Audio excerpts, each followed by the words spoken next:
We begin with a new warning about the measles. As cases rise, the CDC is urging healthcare providers across the country to be on the lookout. Yeah, it turns out a majority of the cases are in the tri-state, with at least 10 since December. Action News reporter Leland Pender live now on the Ben Franklin Parkway with what could be behind the return of the measles. Leland. Yeah, Brian and Sarah, although vaccination rates remain fairly high, there has been a decline in children being vaccinated, and that's what doctors believe is largely behind these cases that we're seeing.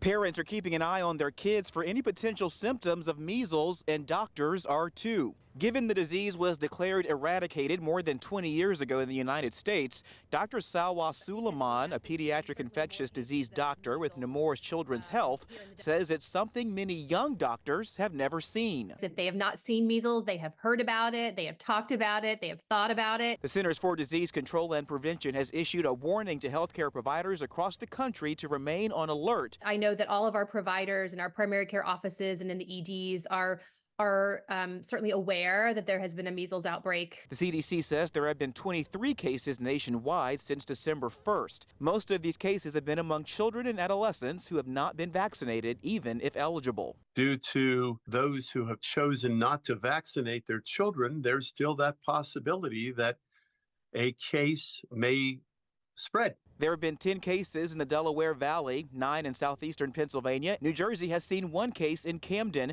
and there have been 0 cases in Delaware, but an exposure documented and traced earlier this month in Wilmington. Measles is not a benign disease. The kids are pretty sick appearing.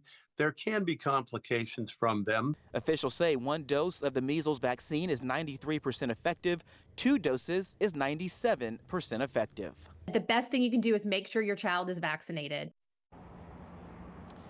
And in that communication from the CDC to healthcare providers, they say some of the first steps doctors should take in a suspected case include isolation and then notifying local and state health departments so proper monitoring and management and testing can follow as quickly as possible.